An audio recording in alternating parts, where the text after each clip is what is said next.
टेक्नोपॉल, मनमोहन सिंह जो prime minister हमारे बने और पहले फाइनेंस मिनिस्टर थे, जिन्होंने नियो लिबरल पूरी इकोनॉमिक पैकेज को इम्प्लीमेंट किया एज फाइनेंस मिनिस्टर 91 में नरसिम्हा राव की सरकार में।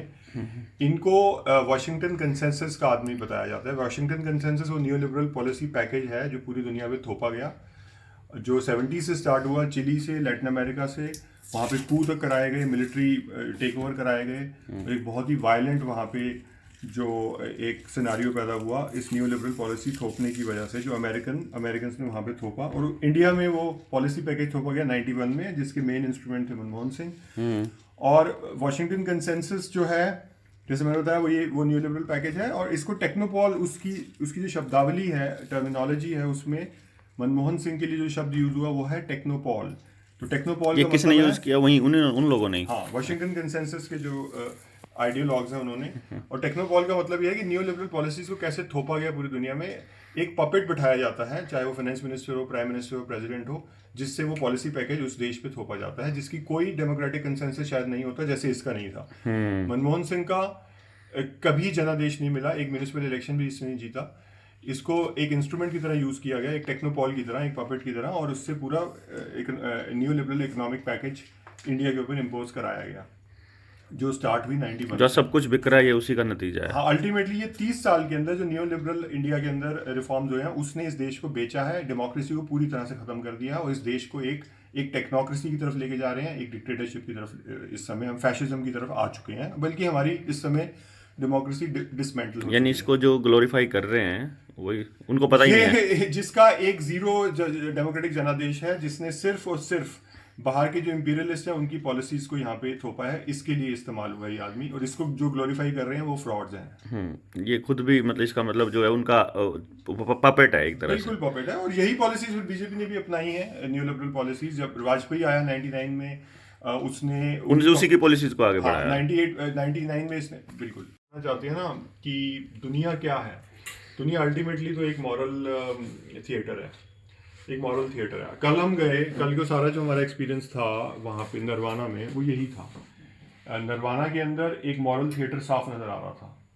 एक बंदे की, लड़के की मौत हो रही है, कुछ लोग हैं जो उस पर सौदा कर रहे हैं, वो कह रहे हैं सौदा कर लो जी, समझौता कर लो जी, समझौता। और कुछ लोग हैं गिने चुने, इक्का दुक्का, जो ये कह रहे हैं समझौता नहीं होगा, ये क्राइम है, न्याय नहीं है, ये क्राइम है, उसकी न्याय मिलना चाहिए।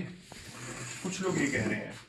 लेकिन जो ओवरवेलमिंग मेजॉरिटी है, जिन्होंने वहां पे डोमिनेट किया, ये सारे वो लोग थे जो समझौता कराना चाहते हैं। उन्होंने उस लाश पे समझौता करा दिया और ब्लड मनी ली गई। ब्लड मनी क्या होती है? जब एक बंदे को मार दिया जाता है, जो कातिल होता है ना, वो इन्फ्लुएंशियल अगर है तो वो जाता है जिसके यहाँ, मकतूल की फैमिली के यहाँ, मकतूल मतलब जिसका कत्ल हुआ, मर्डर हुआ है, और उनसे कहता है कि देखो जी, आप बात को अभी कानून तो मत लेके जाओ, समझौता कर लो, हम आपको देते हैं, क्या चाहिए आपको, और वो पैसा देते हैं उसका। जैसे ये पैसा रखो और अपनी जो कंप्लेंट विड्रॉ कर लो, और इसको कहते हैं ब्लड मनी। कल ब्लड मनी दी गई एक लाश के ऊपर, और सिर्फ एक नरवाना में एक बनिया था जो बजरंग दास गर्ग, हाँ, और सीएम का पिट्ठू। जो सिस्टम था वो उसको फेवर कर रहा था, पूरा सिस्टम। उसमें पुलिस वाले थे, उसमें एसडीएम था, उसमें पूरा प्रशासनिक अधिकारी थे, सब। और फिर ये कहा गया न्याय नहीं मिलेगा आपको, न्याय की तो भूल जाओ, और अब समझौता होगा, अब उसको ब्लड मनी मिलेगी। जिसने उसको मारा, जिस सिस्टम ने, उसी सिस्टम के लिए उसकी, जिसको मारा गया, उसकी बीवी को उसमें नौकरी मिलेगी। हाँ, सरकार ने मारा, कोई कॉन्ट्रैक्ट की छोटी मोटी 7,000 रुपए महीना, 7,000 रुपए की, और थोड़ा बहुत आर्थिक सहायता मिलेगी, ये होगा। और इस तरीके से ये समझौता हुआ। और सिर्फ एक या दो लोग थे, जिसमें एक देवेंद्र बघारा थे, जिन्होंने ये कहा कि समझौता नहीं होगा, न्याय मिलना चाहिए। पहले तो सबसे पहली मांग कि एफआईआर हो पूरे सिस्टम के खिलाफ, जिसमें वहाँ का हरियाणा के हेल्थ मिनिस्टर से लेकर सारे जो, जिन्होंने लोगों को उकसाया, लोगों को मजबूर किया कि वो टीका लगाएं, जिससे उस बच्चे की मौत हुई, 24 साल के लड़के की, जो बिल्कुल यंग लड़का जिसकी अभी शादी हुई है। हमारे वकील साहब थे एक, साहिल गोयल, उन्होंने, बाकी सब सिस्टम उनको फेवर। जब इन्होंने बोलना शुरू किया समझौते के दौरान कि समझौता नहीं होना चाहिए, सबसे पहले एफआईआर की बात करो कि ताकि न्याय मिले उसको, तो सब ने ऊंची आवाज करके उसको चुप करा दिया, और फिर अल्टीमेटली वो समझौता होके रहा। तो तो ये है कि न्याय की एक तरह से मौत कर नहीं, लोगों ने तो सपोर्ट किया, लोग चाहते थे कि वो हो। हाँ। वो सिर्फ एक आदमी जो मुख्यमंत्री ने भेजा था, बिल्कुल। उसने कहा कि अंदर मीटिंग में, दूसरी वाली मीटिंग में देवेंद्र बलारा नहीं आना चाहिए अंदर। हाँ मतलब बिल्कुल। तो अल्टीमेटली सिस्टम जो था चूंकि उनको फेवर कर रहा था, तो ये समझौता हुआ, और इसी तरह के समझौते हर जगह हो रहे हैं। अगर कहीं पे आवाज उठाई जा रही है तो हर एक जगह पूरे इंडिया में यही चल रहा है। मतलब आदमी मारते यानी जाओ blood money, और पैसे blood लेते money, जाओ। और वहां पे एक व्यक्ति ने कहा यही बात, उसने कहा इसका मतलब हम अपने बच्चों को मरवाते जाएं और पैसे देते जाएं। उसने ये बात बोली, पैसे लेते जाएं। तो ये ब्लड मनी का काम है जो पैसे की तो कमी नहीं है जिन्होंने ये सिंडिकेट चलाया हुआ है। हाँ, वो तो दे देंगे आपको, वो 100 दे करोड़ देंगे। भी दे देंगे। तो उसमें उनको ये भी पता है कि 100 में कोई एक आदमी आवाज उठाएगा, तो हमें तो एक ही को देना है, 99 तो गए। तो इसका मतलब आपके इंडिया में तो लाखों लोग मर रहे हैं, लेकिन आवाज उठाने वाले गिने चुने हैं, उनको ही देने हैं थोड़ा सा। तो आपका काम चल रहा है और आप चला रहे हो, ये हो रहा है। ये इस पिक्चर ऑफ डॉरियन ग्रे पे थे ये बात। हाँ, तो पिक्चर, ये किताब है the picture of Dorian Gray, Oscar Wilde की। ये किताब मैंने आज से 20 साल पहले पढ़ी थी। इसमें एक मॉरल थिएटर के बारे में बात की गई है कि एक व्यक्ति जो होता है, जो बहुत खूबसूरत होता है, बहुत ही एक हंसी, मतलब एक और वो अल्टीमेटली उसका मॉरल डिके कैसे होता है ये बताएगा। और एक समय आता है जब वो अपने शीशे में अपनी चेहरा देखता है, तो उसको ऐसे लगता है जैसे कोई लाश हो, यानी वो खत्म हो चुका है अंदर से। तो ये एक ऑस्कर वाइल्ड ने एक मॉरल थिएटर को एक्सप्लेन किया है कि एक व्यक्ति जो देखने में खूबसूरत है और वो दुनिया में सबको अट्रैक्ट करता है, लेकिन अंदर से वो मॉरली पूरी तरह से खोखला हो चुका है। ये बहुत ही अच्छी किताब है। और वो जो एक पेंटिंग उसकी बनाई जाती है, किसी ने वो पेंटिंग एक कमरे में बंद होती है। जब एक बहुत सालों बाद उसको खोला जाता है तो देखा जाता है उस पेंटिंग का जो चेहरा पूरा घिनौना हो चुका है, जिसको देख के आपको डर लगेगा। यानी जैसे उसका मॉडल डिके हुआ, वैसे वो पेंटिंग के अंदर एक मैजिकली वो ट्रांसफॉर्म होनी शुरू हो गई अपने आप। तो ये इसने एक बहुत बढ़िया, एक जिसको कहते हैं एक फिलोसॉफिकल टाइप की किताब लिखी, बहुत बढ़िया। तो इस पे मैं बात कर रहा था। ये एन.आर. नारायण मूर्ति जो बिल गेट्स की क्रिमिनल क्लब का हिस्सा है, ये देसी बिल गेट्स है, और जो कि इंडियन देश भी। हाँ, इन्फोसिस का फाउंडर और पीएचएफआई का 2 बार चेयरमैन रह चुके हैं। Public health foundation of India जो बनाई गई 2006 में सोनिया गांधी मनमोहन सिंह ने, जिसमें उन्होंने बिल गेट्स, रॉकफेलर वगैरह को घुसाया, भारतीय गणतंत्र पे उनका कब्जा कराया, पब्लिक हेल्थ पे सारा कब्जा कराया। और उसी पीएचएफआई का जो 2 बार चेयरमैन बना, एन.आर. नारायण मूर्ति है। इसको मैंने एक तरह से एक्सपोज किया है। मैंने बताया है कि कैसे इसने ये पीएचएफआई का चेयरमैन बन के और किस तरीके से इंडियन डेमोक्रेसी को उसने डैमेज किया है। और इनको मैंने कन्फ्रंट किया था 2011 में, सबसे पहले जब मैंने इनको मेल लिखा, उसका जवाब मुझे आए। और ये पूरा जो मेल एक्सचेंज हमारा है, ये मैंने शेयर भी किया है। और इस पे बेस पे मेरा एक आर्टिकल भी छपा था, मनी लाइफ मैगजीन में एक पूरी सीरीज ऑफ आर्टिकल छपे थे, जिसमें मैंने बताया था कि कैसे पीएचएफआई द्वारा इस देश के पब्लिक हेल्थ पे कब्जा किया जा रहा है, एक ओलिगार्की द्वारा। यानी पीएचएफआई क्या है? डेमोक्रेसी को रिप्लेस करने वाली ओलिगार्की। ओलिगार्की हमें किसे कहते हैं? जो अमीर लोगों की सत्ता होती है उसको कहते हैं। तो पीएचएफआई भारत के और दुनिया के बिलियनियर्स की एक क्रिमिनल क्लब है, जो भारतीय गणतंत्र की छाती पे बिठा दिया गया। और ये इन्होंने, पीएचएफआई ने 15 साल इस मेडिकल मार्शल लॉ की पूरी बैकग्राउंड बनाई, जिसके अंदर अब हम जी रहे हैं। ये जो कोविड का फ्रॉड करने वाले जितने भी लोग हैं, वो ये लोग हैं जिन्होंने उसकी पूरी जमीन तैयार की, पीएचएफआई की। नारायण मूर्ति ने भारत में एजुकेशन में भी इन्वेस्टमेंट्स की, जो इलीगल इन्वेस्टमेंट है, जो प्राइवेट एक्विटी इन्वेस्टमेंट्स है। इसकी एक प्राइवेट एक्विटी फर्म है कैटामरान वेंचर्स, जिसमें ऋषि सुनक, जो इस समय यूके का चांसलर ऑफ एक्सचेकर है, जो इनका दामाद है नारायण मूर्ति का, वो भी उसमें डायरेक्टर रह चुका है। और इन्होंने प्राइवेट एक्विटी इन्वेस्टमेंट्स की हैं, मणिपाल में भी की हैं। मणिपाल जिसकी पूरी इन्वॉल्वमेंट है इस पूरे इस वायरस फ्रॉड के अंदर, क्योंकि मणिपाल को पकड़ा गवर्नमेंट ऑफ इंडिया ने जब ये इन्होंने एक इलीगल बायोवेपन्स रिसर्च कर रहे थे। और मणिपाल के अंदर इन्वेस्टमेंट इवन प्रेम जी की भी रही हैं और नारायण मूर्ति की भी रही हैं, प्राइवेट इक्विटी इन्वेस्टमेंट्स। और बहुत ही बड़े स्केल पे इसकी एजुकेशन में इन्वेस्टमेंट्स रही हैं, और बहुत ही डूबियस, जैसे मैंने मणिपाल के बारे में आपको बताया कि वो बायोवेपन्स रिसर्च में इन्वॉल्व थे।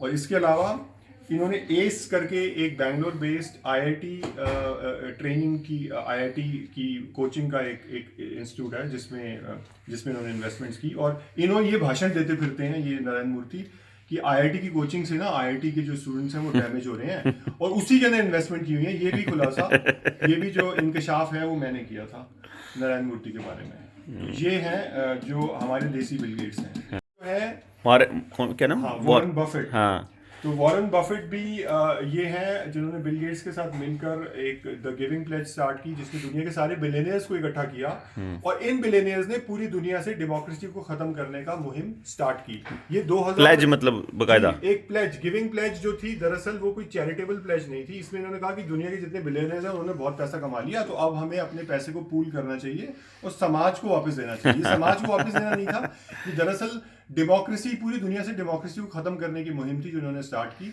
और यही वॉरेन बफेट हैं जिन्होंने गेट्स फाउंडेशन को सबसे बड़ी charitable endowment the, billions of dollars उसको वो किए। और गेट्स फाउंडेशन ही है जो आज एक मेन प्लेयर है, मेन इंजन है पूरी दुनिया से डेमोक्रेसी को खत्म करने का और पब्लिक प्राइवेट पार्टनरशिप के नाम पे दुनिया में सारी गवर्नमेंट्स के अंदर घुसने का, उन्हें सबवर्ट करने का और मल्टीलैटरल इंस्टीट्यूशन जो है यूनाइटेड नेशंस के, उनको सबवर्ट करने का।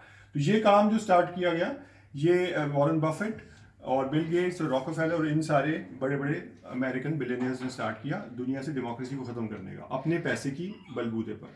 इसका मतलब ये हो गया कि कोई अगर बड़ा बिलियनियर, क्योंकि देखो बिजनेसमैन तो सिर्फ पैसे की भाषा समझता है, इसका मतलब अगर 4-5 बिलियनियर्स और मतलब अमीर लोग अगर मिलके कोई चैरिटेबल ट्रस्ट खोलने का प्लान कर रहे हैं तो इसका मतलब कोई बड़ा षड्यंत्र 2008 में एग्जैक्टली हुआ, जिसमें पूरी रिपोर्ट्स हैं गार्डियन की और जितने बड़े न्यूज़पेपर्स हैं। 2008 में ये सारे मिले, जिसमें बिल गेट्स था, जिसमें नंदन नीलकेणी था, जिसमें नहीं अमेरिकन बिलियनियर्स थे, जिसमें ओपरा विंफ्रे भी थी। 2008 में मिले और इन्होंने सारी प्लानिंग की कि हम दुनिया में बेसिकली किस तरह का निज़ाम, किस तरह का सिस्टम चाहते हैं। और वो था एक शुरुआत जब इन्होंने एक तरह से एक इसको सीरियसली सारे जो आपके इंस्टीट्यूशंस हैं उनको कब्जा करने का इन्होंने प्लानिंग की वहाँ पे। तो ये जो आप कह रहे हैं एग्जैक्टली ये हुआ है। न्यू वर्ल्ड ऑर्डर का नया निज़ाम दुनिया पे थोपा जा रहा है, जो नया सिस्टम दुनिया पे थोपा जा रहा है, उसमें ही आपकी बॉडी को एक उपनिवेश बना रहे हैं, आपकी बॉडी को कॉलोनी बना रहे हैं। तो कॉलोनियलिज्म के बारे में हम जानते हैं कि वो एक बड़ी बड़ी टेरिटरीज को कॉलोनाइज किया जाता है। जैसे भारत को कॉलोनाइज करने यूरोपियंस आए, फ्रेंच भी आए यहाँ पे, पोर्चुगीज, इवन ये पोर्चुगीज भी आए।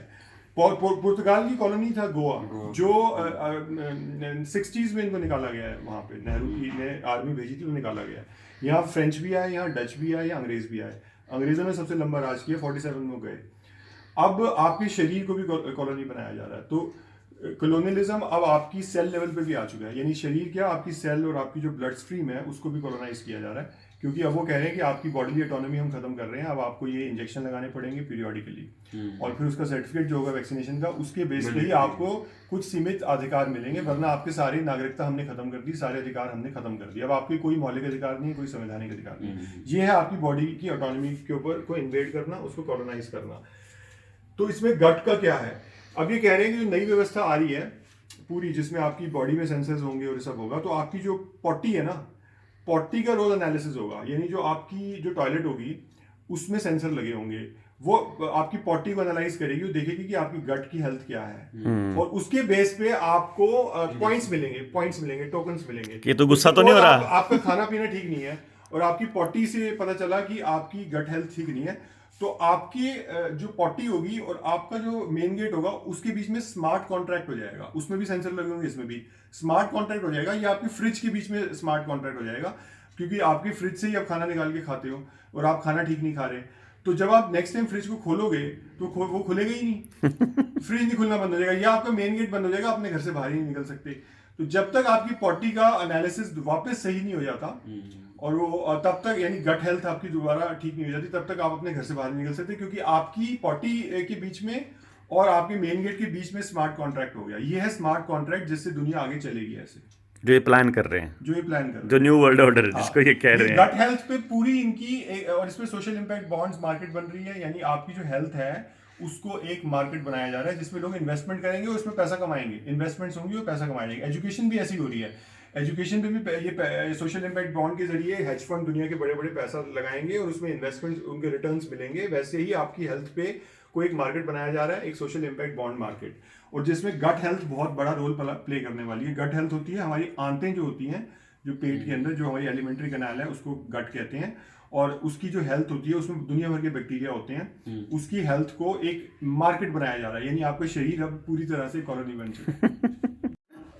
युवल नो हरारी जो आजकल का एक एक ये जोइश एक ये हैं पेरेंटेज के और फिलोसोफर हैं, और वर्ल्ड इकोनॉमिक फोरम की मीटिंग्स में भी ये बहुत जाते हैं, और काफ़ी कुछ इनका एक इंटेलेक्चुअल आउटपुट है। लेकिन अल्टीमेटली ये जो आज के इंटेलेक्चुअल्स हैं युवल नोह हरेजा, ये इसी पूरे न्यू वर्ल्ड ऑर्डर के एजेंडा को ही इनकी जो सोच है वो प्रमोट करती है, ये उसके अगेंस्ट नहीं जाती। और आप देख सकते हैं उसका एक सबूत कि सेपियंस की जो किताब की जो रिकमेंडेशन है वो बिल गेट्स ने दी है, जो कि एक चेहरा है, फिगर हेड है इस पूरे न्यू वर्ल्ड ऑर्डर के, जिनको कौन नहीं जानता, जो इस समय पूरी दुनिया में डेमोक्रेसी को खत्म करने की मुहिम जिन्होंने चलाई हुई है।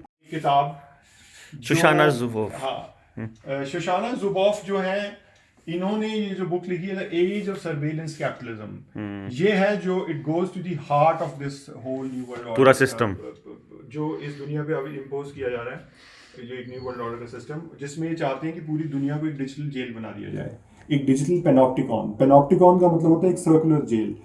तो एक दुनिया को एक डिजिटल जेल बनाने का काम चल रहा है। इसको कई नाम है, मेटावर्स भी वर्ड यूज होता है। मेटावर्स का मतलब पूरी दुनिया को एक 3D स्पेशल वेब बनाया जा रहा है, यानी हर एक चीज़ में सेंसर होंगे, सेंसर। अभी तक जो हम नेट को देखते हैं, इंटरनेट को, वो एक टू डायमेंशनल स्क्रीन के ऊपर देखते हैं, अब वो एक 3 डायमेंशनल है, यानी हर एक चीज़ में अगर सेंसर हो जाए, हमारे शरीरों में भी सेंसर हो जाए, हर एक चीज़ में भी सेंसर हो जाए, तो पूरी दुनिया एक वेब बन गई ना।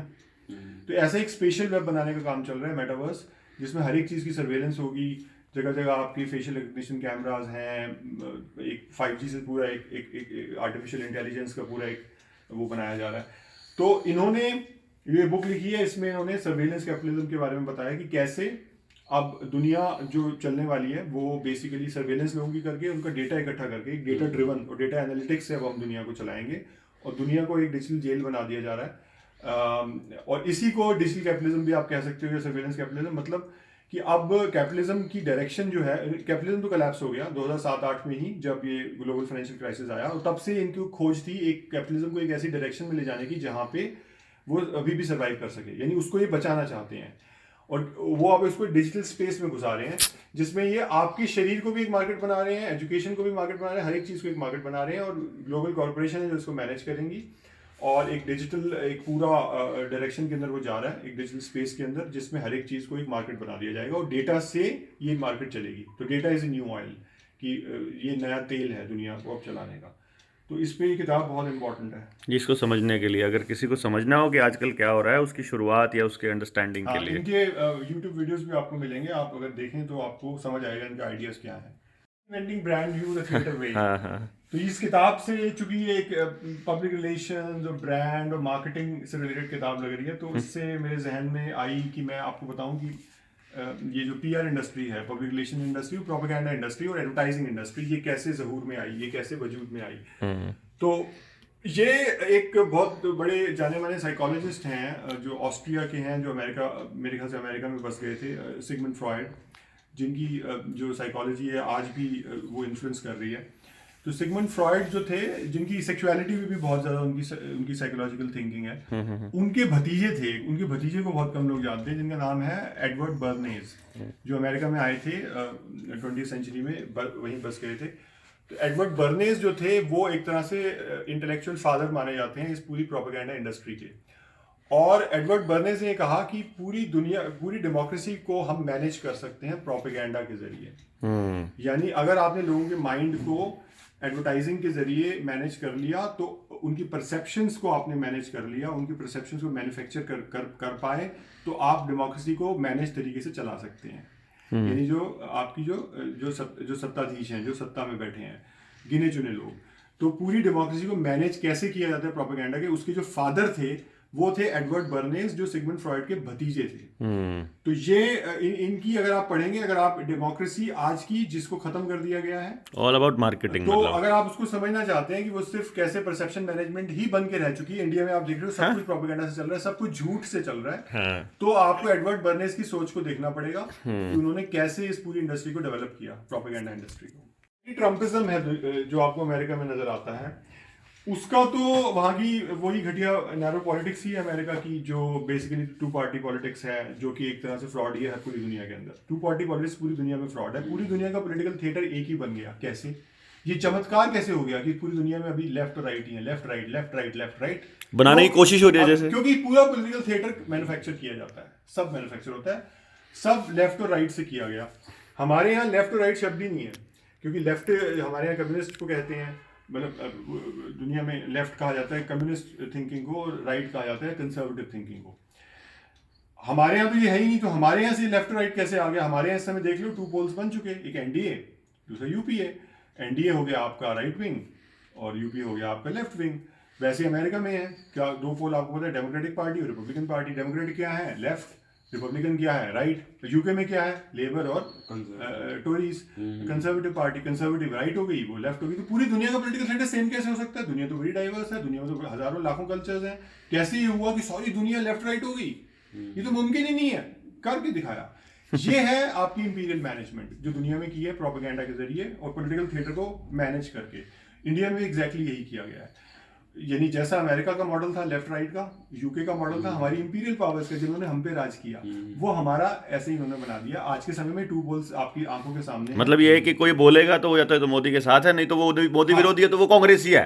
UP NDA, UP NDA, UP NDA, सीधा देख लो, left right left right left right, हर एक जगह लेफ्ट राइट बना दिया इन्होंने। अच्छा, ट्रम्प के खिलाफ जो आपको सारा प्रोपेगेंडा मिलता है वो वही जो स्टूपिड वाहियात पॉलिटिकल थिएटर अमेरिका को, उसका नतीजा है।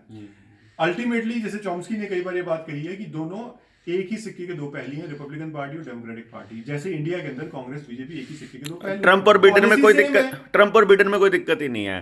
जब दोनों ने अभी न्यू वर्ल्ड ऑर्डर के दौरान आप इस चीज को देख सकते हो कि दोनों ने सेम पॉलिसी थोपी है अमेरिकन पब्लिक। जब बिडेन बोल रहा था कि ट्रम्प लाया वैक्सीन इसलिए मैं नहीं लगाऊंगा, और अब ट्रम्प बोल रहा है क्योंकि बिडेन लाया मैं नहीं लगाऊंगा। वैक्सीन वो भी थोप रहा था, वैक्सीन दोनों में। फाउची यहाँ भी था, फाउची वहां भी था।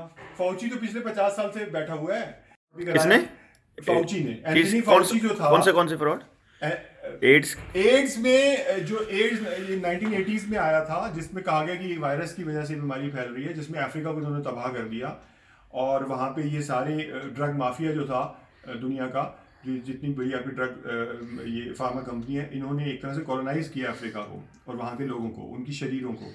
हाइती जैसे देश को इन्होंने बर्बाद किया एड्स के नाम पे। तो ये एक फेक वायरस था, वैसे ही जैसे कोरोना एक फेक वायरस है, वैसे ही बर्ड फ्लू और स्वाइन फ्लू जैसे फेक वायरस है। और ये काम भी फाउची इसमें बहुत बड़ा प्लेयर था। जब फाउची तब भी अमेरिका के पब्लिक हेल्थ सिस्टम का एक हिस्सा था, ब्यूरोक्रेट था, और आज भी है, यानी 80 से लेकर आज तक। और ये सारे फ्रॉड करता आया है।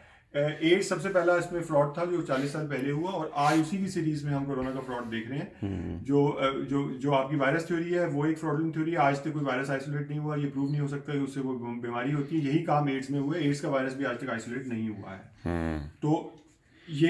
तो ये मैं बता रहा था कि ट्रम्प के बारे में, कि जो एंटी ट्रम्पिज्म है वहाँ का, तो उसमें इसको ये पॉलिटिकल थिएटर से लोगों को डिस्ट्रैक्ट करने के लिए क्या किया जाता है कि ट्रम्प है तो ये कंजर्वेटिव है, इसलिए ये ठीक से कोविड पॉलिसीज को इम्प्लीमेंट नहीं कर रहा। इस तरह का क्रिटिसिज्म चला। एग्जैक्टली कॉपी इंडिया में हुई। यहाँ के जो लेफ्ट और लिबरल हैं भारत के, लेफ्ट लिबरल कौन है? हमारी कम्युनिस्ट पार्टियां और कांग्रेस वगैरह, वो हमारी सत्ताधीश पार्टी को कह रहे हैं, जो कि एनडीए गवर्नमेंट है बीजेपी की, उसको कह रहे हैं अरे आप ठीक से मैनेज नहीं कर रहे। ये नहीं बता रहे कि कॉन्स्टिट्यूशन खत्म कर दिया, डेमोक्रेसी खत्म कर दी, एक फेक पेंडेमिक भारत के ऊपर थोप दिया। वो ये नहीं कह रहे, लोगों को डिस्ट्रैक्ट करने के लिए कह रहे हैं ओ आपको ये पॉलिसी में ना, ये नहीं, वहां मजदूरों के लिए आपको घर जाने का इंतजाम करना चाहिए था, ये नहीं किया आपने। वैसे ही अमेरिका के एग्जैक्टली वही इंडिया में हो रहा है। सेम पॉलिटिकल थिएटर हर एक जगह है। तो वहां पे ये कहा गया, जबकि ये भी उसी कोरोना फ्रॉड को एक तरह से इंप्लीमेंट कर रहा है या इससे करवाया जा रहा है। और जब उसके बाद डेमोक्रेटिक पार्टी आई है, जिसको फेवर किया बाइडेन को पूरा फेवर किया गया, वहां पे धांधली भी कराई गई क्योंकि बाइडेन उनका मेन मोहरा था। और बाइडेन को लाया गया, और एग्जैक्टली बाइडेन भी वही कर रहा है, और बाइडेन और ज्यादा उसको जोर से कर रहा है। और इवन आज वो जबरदस्ती भी थोप रहे हैं वैक्सीन। तो ये सेम पॉलिटिकल थिएटर, और दोनों पार्टियां जो 2 साइड्स बनाई जाती हैं, बेसिकली वो उसकी मालिक, सबका मालिक एक होता है। तो न्यूरो साइंस जो है या जो ब्रेन साइंस है, जो हमारा ब्रेन जो मेन एक तरह से ऑर्गन है, हाँ ऑर्गन, जो बेसिकली आपकी सारी फंक्शनिंग कर रहा है शरीर की, और जो आपका नर्वस सिस्टम हो गया, तो उसकी जो साइंस है ये आपकी न्यूरो साइंस हो गई। इस पे एक बहुत एम्फोसिस रहा है पिछले कई सालों से, क्योंकि इसमें ये बेसिकली चाहते हैं कि हम एक ट्रांस ह्यूमनिज्म का एक एजेंडा है, एक शैतानी एजेंडा जो हम देख रहे हैं, जिसको वर्ल्ड इकोनॉमिक फोरम सबसे ज़्यादा प्रमोट कर रहा है, और जिसको भारत का प्रधानमंत्री नरेंद्र मोदी प्रमोट कर रहा है और ये भारत सरकार की ऑफिशियल पॉलिसी बन चुकी है, क्योंकि जो हमारा भारत का प्रधानमंत्री है, ये वर्ल्ड इकोनॉमिक फोरम से इसके जो गहरे संबंध हैं, इसने यहाँ पे 2 सेंटर्स खोले हैं वर्ल्ड इकोनॉमिक फोरम के, जिनका नाम है centre for fourth industrial revolution. ये जो फोर्थ इंडस्ट्रियल रेवोल्यूशन है, इसमें ये सारी नई टेक्नोलॉजीज थोपी जा रही हैं, जिसके अंदर आपकी ब्रेन और कंप्यूटर इंटरफेस भी शामिल है, यानी चिप्स भी बॉडी में लगा के और किसी तरीके से ब्रेन को हम बाहर मशीन से कैसे वो कर सकते हैं, मैन्युफैक्चरिंग भी हो रही है, जो एक तरह से वो कर सकते हैं। तो ब्रेन और कंप्यूटर जो इंटरफेस है, जो चिप हम उसको कहते हैं, इसके अलावा न्यूरो टेक्नोलॉजी भी है, केवल चिप नहीं है। चिप तो एक चीज़ है जो हम आपकी बॉडी में कहीं ये लगा दी जाती है, लेकिन जो न्यूरो पार्टिकल्स हैं, जो वैक्सीन के जरिए भी डाले जा रहे हैं, जैसे ग्राफीन ऑक्साइड है, वो आपकी बॉडी में जाएगा और वो एक सेंसर का काम करेगा, वो बेसिकली आपके ब्रेन तक भी जाएगा। तो जो ब्रेन और कंप्यूटर इंटरफेस है, वो कई तरह के हैं, केवल चिप नहीं है वो, उसमें ये न्यूरो पार्टिकल्स भी आ जाते हैं। तो ये इस पे जो इतनी रिसर्च हो रही है, ये ट्रांसह्यूमनिज्म के एजेंडा को प्रमोट करने के लिए हो रही है।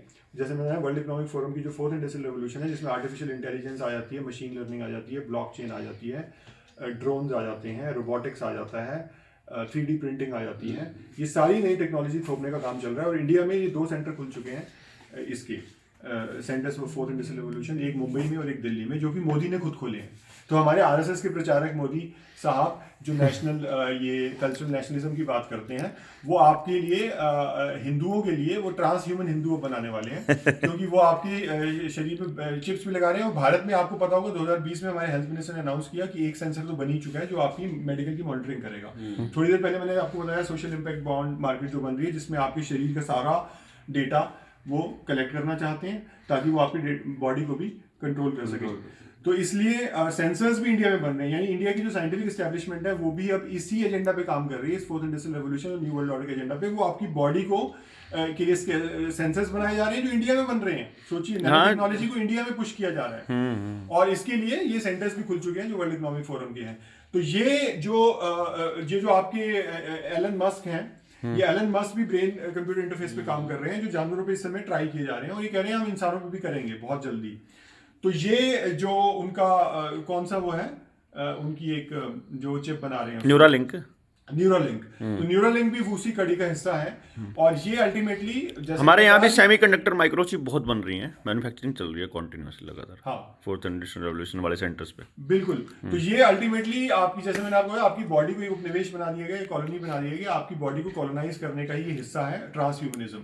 तो ट्रांसह्यूमनिज्म आपको लिबरेट नहीं करेगा, ट्रांसह्यूमनिज्म आपको एक ज़ॉम्बी बना देगा, एक गुलाम बना देगा, एक ऑलमोस्ट एक मशीन जैसा इंसान बना देगा। तो ये किताब है जेरूसलम, 1 सिटी 3 फेथ्स। मैं ये 3 फेथ्स के बारे में आपको बताता हूँ। अगर हम जो इस पूरे सिस्टम से बाहर हैं, इन 3 फेथ्स से मैं बताता हूँ, ये 3 फेथ्स किसकी बात यहाँ पे हो रही है। ये बात हो रही है जुडाइज्म, क्रिश्चियनिटी और इस्लाम की, जिनकी मिथोलॉजी सेम है। उसका एक ही सोर्स है जो जुडाइज्म से आता है, जो उनकी पूरी मिथोलॉजी है, इब्राहिमिक मिथोलॉजी, जिससे ये तीनों ये बने हैं, जिनको ये 3 फेथ्स कह रहे हैं, 3 रिलीजन्स कह रहे हैं, जुडाइज्म, क्रिश्चियनिटी और इस्लाम। तो इनके बीच में एक रिलेशनशिप है। हम उस सिस्टम से बाहर हैं। ये जो रिलीजन का पूरा कॉन्सेप्ट है, ये एक अन भारतीय कॉन्सेप्ट है, अन इंडियन, और बल्कि पूरी दुनिया में जितने कल्चर्स हैं उसमें आपको रिलीजन का कॉन्सेप्ट नहीं मिलता। ये कॉलोनाइजिंग कॉन्सेप्ट है ये। और ये आप देखिए कि जो यूरोपियन कॉलोनियलिज्म है या यूरोपियन इंपीरियलिज्म है, उसकी शुरुआत भी होती है क्रिश्चियनिटी से, पेपल बुल से, जो 15वीं सेंचुरी के एंड में पोप था, रोमन कैथोलिक चर्च का जो नेता था, लीडर था, उसने बुल्स निकाले। बुल्स मतलब ईडिक्ट्स, फरमान जारी किए, आदेश जारी किए। उस समय जो 2 एम्पायर थी यूरोप की, एक थी पुर्तगाल की एम्पायर और एक स्पेन की, उनके लिए। और दुनिया को एक दुनिया के नक्शे के ऊपर एक लाइन खींचती है ऐसे, और स्पेन से कहा कि आधा तुम लूटो, और पुर्तगाल से कहा आधा तुम लूटो। और ये जितनी नॉन क्रिश्चियन दुनिया है, अफ्रीका में, अमेरिकाज में, एशिया में, उन सब को जाओ, उनको उनको क्रिश्चियन बनाओ, उनको गुलाम बनाओ, उनकी प्रॉपर्टी को पोजेस करो, यानी उनकी प्रॉपर्टी को छीन लो। और उनको गुलाम बनाओ। यहाँ से शुरुआत होती है। ये 1493 में ये स्टार्ट हुआ, ये पेपल बुल निकला। बल्कि उससे पहले भी ऐसे कुछ बुल्स निकले थे जो उसी डायरेक्शन में थे, लेकिन मेन जो पेपल बुल निकाले गए 1493 में। और उसके बाद इंडिया जो है पुर्तगाल के हिस्से में आया।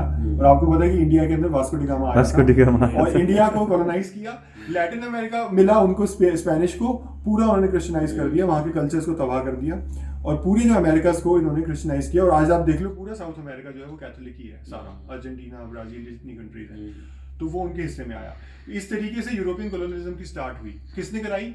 रिलीजन ने, रोमन कैथोलिक चर्च, जो आज वेटिकन के नाम से जाना जाता है, जो आज न्यू वर्ल्ड ऑर्डर का मेन अलंबरदार है, झंडा बरदार है। ये वही वेटिकन है जो एक क्राइम सिंडिकेट है।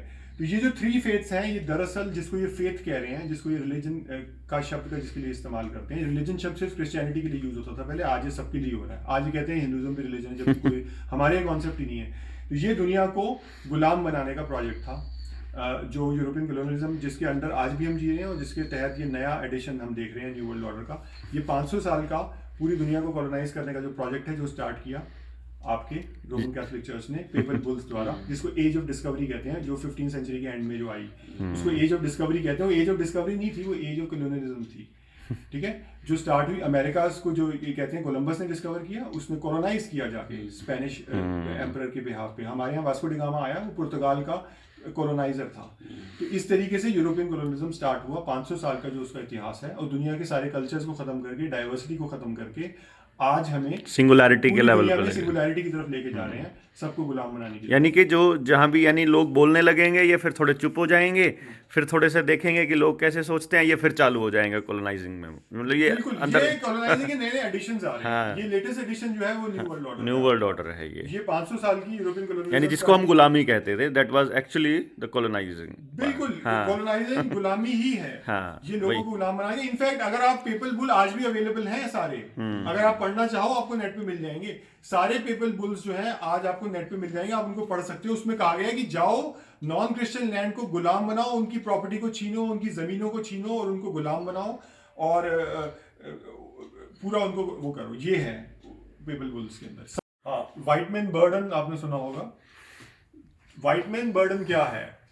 तो व्हाइट मैन बर्डन भी दरअसल ये कॉन्सेप्ट है, जो व्हाइट मैन की सुप्रेमेसी का कॉन्सेप्ट है, उनकी हिजेमनी का कॉन्सेप्ट है, जो हम वेस्टर्न कॉलोनियलिज्म या वेस्टर्न इंपीरियलिज्म की, जो पश्चिम का साम्राज्यवाद है या यूरोपियन जो हमारा कॉलोनियलिज्म था, उसकी शक्ल में हम देखते हैं। तो व्हाइट मैन बर्डन का मतलब है कि इन्होंने अपने ऊपर ये वो ले ली, एक जिम्मेदारी, मॉरल रिस्पॉन्सिबिलिटी, कि दुनिया को सिविलाइज करने की जिम्मेदारी हमारी है। और ये एक जस्टिफिकेशन थी इनकी कॉलोनियलिज्म की, जो उन्होंने स्टार्ट किया 500 साल पहले यूरोपियन पावर्स ने, जिसमें सारी आ गई है स्पेन, पुर्तगाल और ये। उसके बाद नई नई पावर्स और आ गई।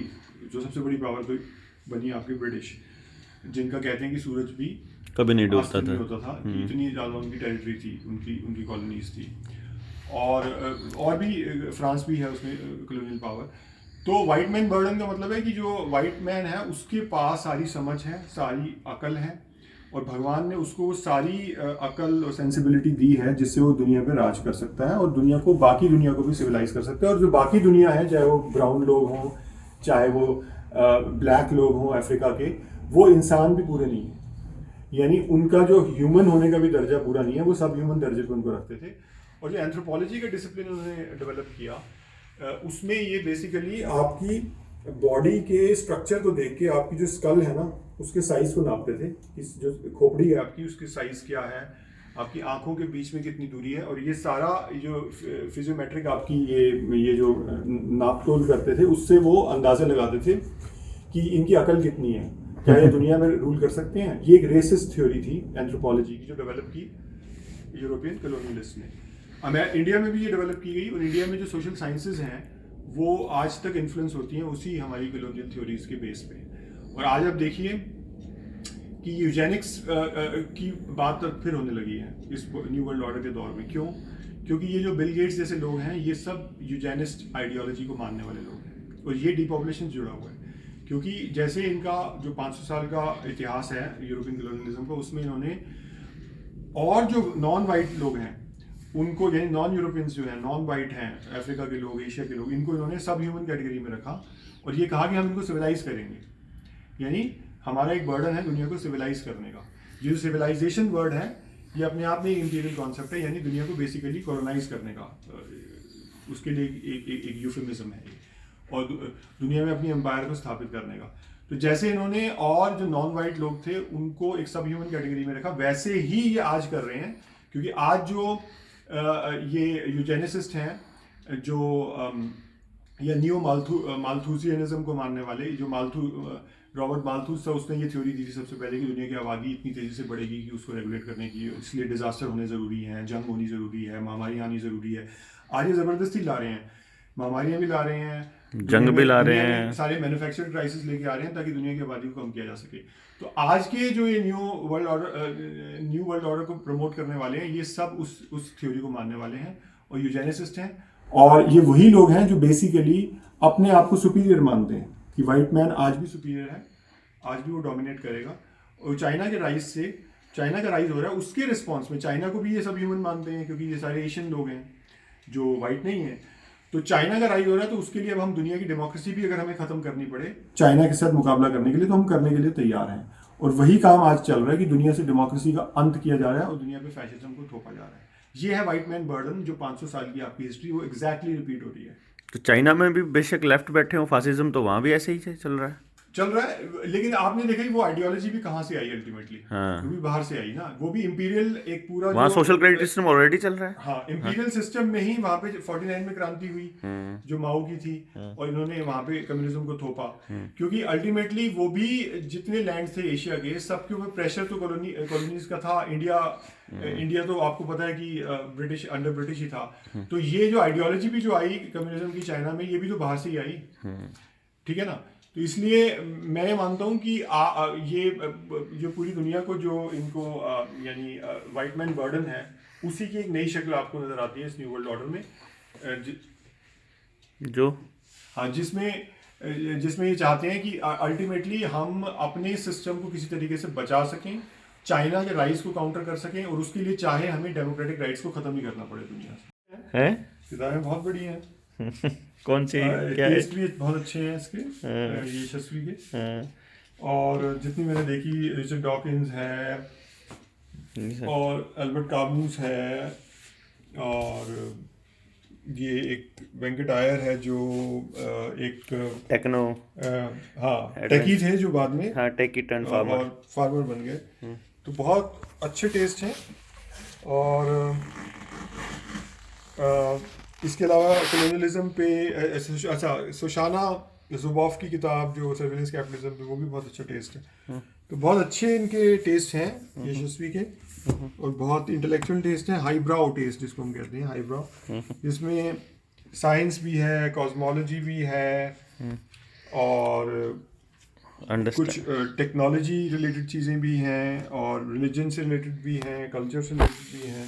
तो काफ़ी डाइवर्स टेस्ट हैं इनके, तो अच्छी चीज़ है बहुत।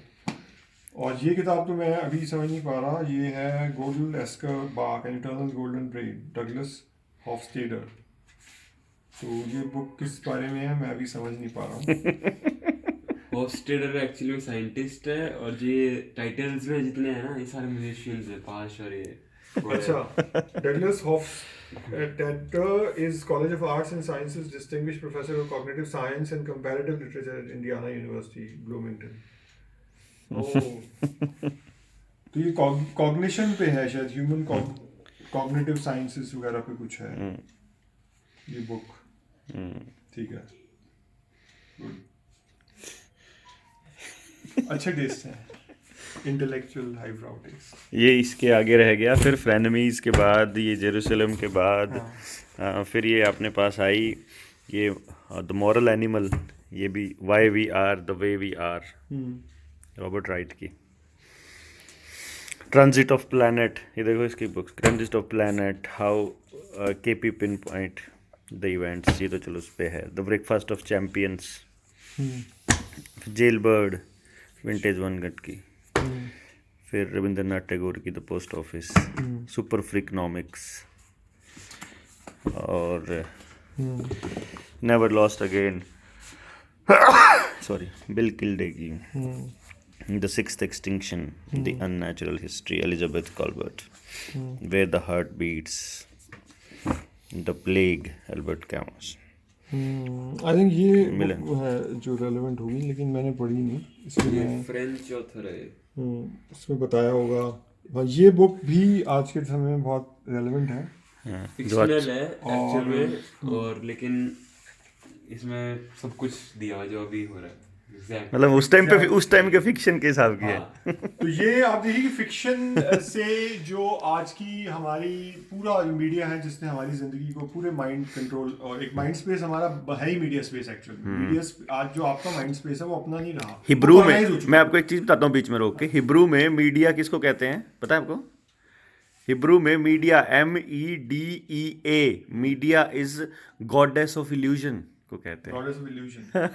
और ये MEDIA है बस। हाँ, तो देखिए आज के समय में जो आपका माइंड स्पेस है ना और मीडिया स्पेस, वो दोनों सेम हो चुके हैं। यानी अगर ये आपका माइंड स्पेस है और ये मीडिया स्पेस है तो वो ऐसे हो गए हैं, हाँ, सेम सुपर इम्पोज हो चुका है। यानी आपका जो माइंड स्पेस है वही मीडिया स्पेस बन चुका। आप वही सोचते हो जो आपको सुझाया जा रहा है। जो मीडिया के थ्रू आपके जो टॉकिंग पॉइंट्स बनते हैं वो वही बनते हैं जो मीडिया कह रहा है। इसीलिए ये टीवी नहीं है आपका पड़ेगा। जो डिबेट की अगर 2 साइड हो या 3 हो या 4 हो या 5 हो, अगर 5 भी हैं तो सारी साइड सजेस्ट की जाती हैं। तो आप एक भी साइड ऐसी नहीं ले रहे एक्चुअल में किसी डिबेट में जो आपकी अपनी सोच हो। Yes. क्योंकि हर एक इश्यूज भी वो बना रहे हैं। पहले तो जो आपके इश्यूज हैं वो इशू तो बन ही नहीं इशू सकते। उनके इशू नहीं है। वो इशू वही बनेंगे जो मीडिया इशू बनाएगा, Media issue। अदरवाइज तो कोई इशू दुनिया में है ही नहीं। तो आपको वही इशू आप डिस्कस करते हो, उनमें साइड्स भी आप एग्जैक्टली वही लेते हो जो आपको सजेस्ट की गई हैं। तो सब चीज़ें एक तरह से इससे इंजीनियर हो रही हैं। तो मीडिया हर एक चीज़ को आपके पूरे माइंड को इंजीनियर कर रहा है, और जो जैसे मैंने बताया आपका माइंड स्पेस वो कॉलोनाइज हो चुका है। यानी उस पर आप पूरा कंट्रोल हो चुका है एक मीडिया का। आपकी उसके अंदर अपनी इंडिपेंडेंट जो कोई कॉर्नर्स है वो बचे ही नहीं है।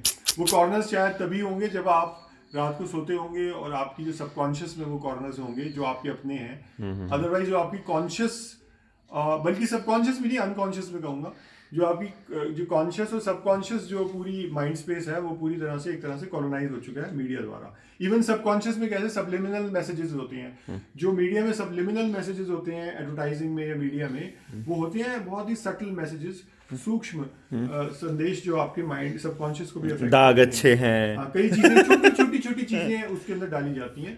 तो आप ये देखिए कि फिक्शन कैसे हमारी जिंदगी को अफेक्ट करता है मीडिया में।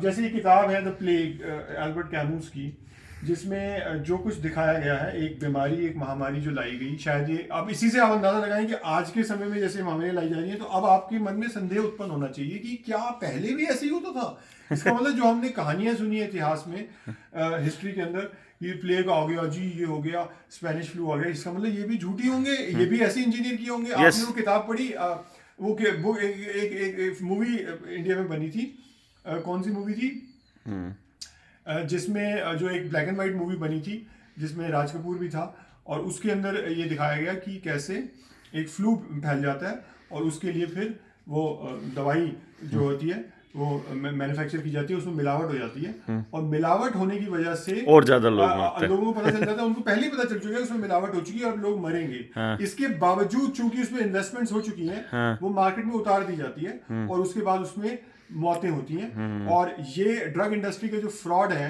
वो कैसे वो फ्लू वो एक तरह से प्रे कर रहे हैं कि ये फ्लू आए, हमारी ये ड्रग्स हमारी ये दवाइयां बने और वो मार्केट में जाए, हम करोड़पति हो जाएं। तो वो जो करप्शन वो दिखाई गई है, और उसके बाद जब उसमें मिलावट हो जाती है उनको पता चल जाता है तो भी वो उसको विड्रॉ नहीं करते मार्केट से, उसको मार्केट में जाने देते हैं ताकि उनमें उनकी इन्वेस्टमेंट्स निकल सकें और नुकसान ना हो।